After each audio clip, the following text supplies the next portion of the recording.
Welcome everyone. This is Jed Shlackman, and I'm a holistic counselor and spiritual energy healer.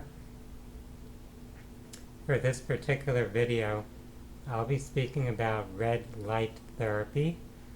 This is something that some of you may have heard about. Some of you may already be using and applying this type of healing modality. Red light therapy can use different frequencies or wavelengths of red light as well as infrared light. So first I'll explain a little bit about the light spectrum, how that fits into the electromagnetic spectrum, and how we apply that for healing. So you can think of the electromagnetic spectrum as a mathematical spectrum of wavelengths or frequencies. So the visible light spectrum is just one small slice of the electromagnetic spectrum, just one narrow range within a greater bandwidth. So with our vision, we can see visible light, the color spectrum between red and violet. When we're outside and we see the sunlight, you can realize that the sunlight actually contains that full spectrum of visible light, which appears to us as white light, since we're seeing the whole spectrum at once rather than fragmented or separated through a prism. The sunlight also contains frequencies beyond this visible light spectrum.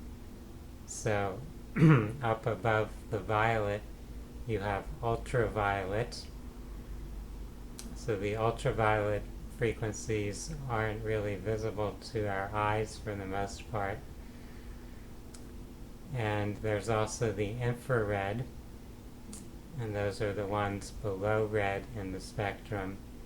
And so those also are not, for the most part, visible to us. Yet they're influencing and affecting us. We can feel them. So your body can experience burns from the UV light, so you can get a sunburn. And the infrared light will generate heat. It will make you sweat.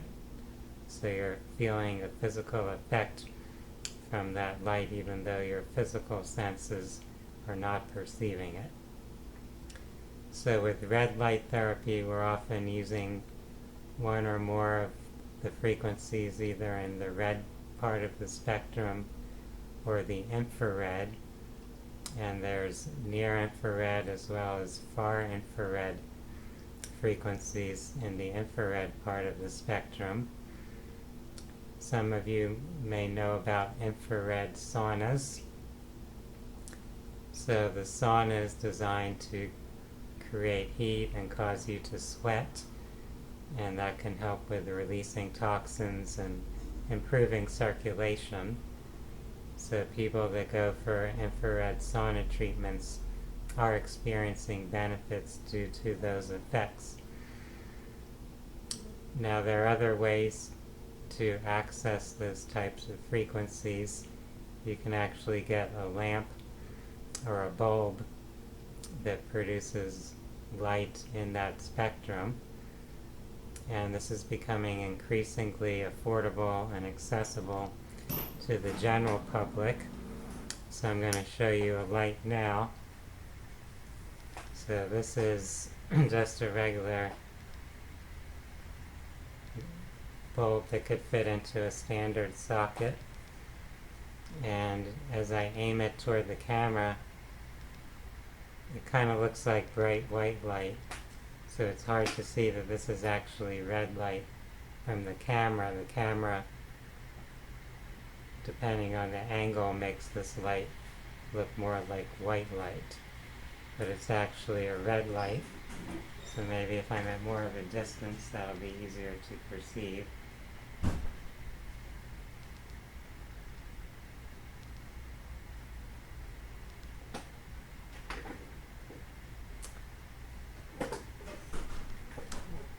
So this is a light that does generate heat. So if I were to direct it against my skin, I'll feel the heat start to build up on my skin. And over time that would tend to generate some sweating, some increase in circulation, so different biological effects from that light.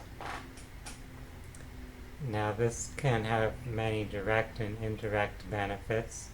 So if you look into the research on red and infrared light therapy, you'll find that it can help people with weight loss, with clearing out toxins from their body, with improved circulation or cardiovascular function, increased energy or better metabolic rates. So this could be useful for athletes, for people that do a lot of mental activity as well. It can improve your cognitive performance, and it could also help with balancing mood or emotions. So at a fundamental level, the red light is affecting the pattern of activity of the cells in your body. And an important part of that is it's helping the cells start to break down and release fat and the toxins that are accumulated or stored in that fat. So if you're doing any type of detoxification protocol or regimen, you might want to include red or infrared light therapy as part of your protocol, complementing other things you're doing, such as using juices and diets and exercise and massage and other forms of energy healing, sound healing, pulsed electromagnetic fields, all these different things that are designed to help boost your metabolism and to help your body start to release toxins. Now, since red light therapy can support that process, you do want to have an understanding about detoxification so that you can do it in a way that doesn't create complications, especially when we're very toxic or if our body has some disturbances or limitations in its elimination channels or detoxification pathways. When you apply a therapy that stimulates the release of toxins from cells, you can run into problems if your body is then not able to carry those toxins out of the body.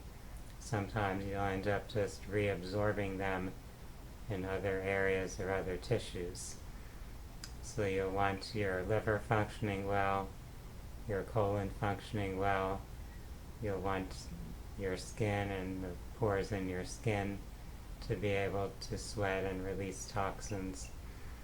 So in any way that your body can function to clear out and release that buildup of waste material, you want to support that and actually have those elimination channels prepared when you are doing a therapy that stimulates that breakdown of fats, that release of toxins.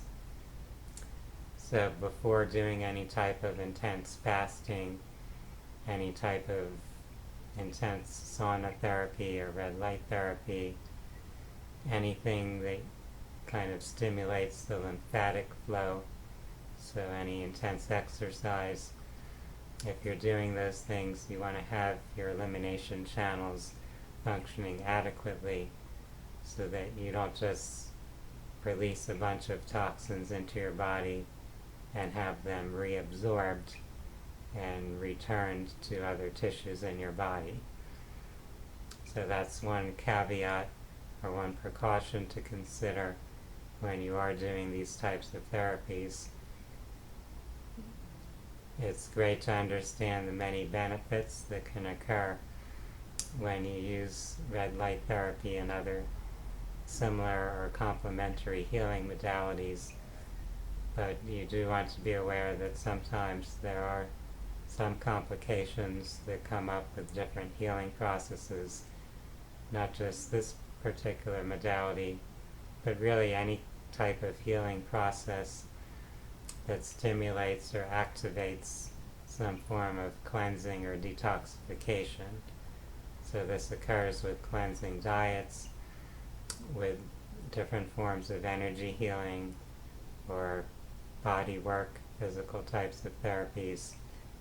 So with things like acupuncture and Reiki and sound healing, any type of somatic release, any type of regression therapy or shamanic healing that goes into the deeper parts of your consciousness to help things come to the surface and be cleared.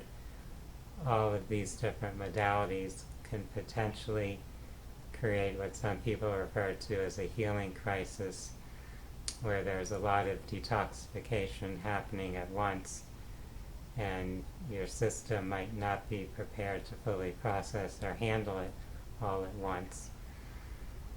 So at that point you might need to kind of slow down the release or detoxification and apply measures to help strengthen or restore the ability to process things. So it could be a bit of a balancing act at times, how intensely to go into some type of detoxification. For those that are interested in red light therapy, I encourage you to research some more about it. You can find many different research articles or studies that outline the effects that have been observed, the ways in which it has appeared to benefit people. And overall, this is a very safe therapy. So if you're doing it for a reasonable amount of time, maybe like 20 or 30 minutes a day, it's likely to just produce positive effects. And you obviously don't have to do it all day. You can do it just like you would some other type of therapy treatment. It's something that's actually quite affordable, so you can go to practitioners who apply red light therapy treatments, and you can also purchase self-application devices. So there are red light therapy lamps and bulbs that anyone could purchase and use at home. And as I mentioned, these are safe forms of therapy to apply. So it's something that you're very unlikely to have any irritation or burning or any really negative effects from. You may want to drink extra water or extra fluids and replenish electrolytes when using this type of therapy, since anything that creates heat and cleansing in your body, that stimulates immune activity and other parts of the detoxification process, can start to cause you to use up your minerals and fluids faster. So you'll want to be ready to replenish those as needed. Having some fresh fruits or fruit juices and vegetable juices, those are some good things to help replenish and refresh your body, to help support the cleansing process. And for those that are interested in holistic health and wellness and want to learn more about other topics in this area, you're invited to view some other YouTube videos where I cover these subjects. You can also visit my website, which is phinsights.com. That's phinsights.com. And so as we shine a light on the healing process. I want to thank you for taking your time to join me in exploring these subjects. For now, I want to wish everyone a wonderful day. Namaste.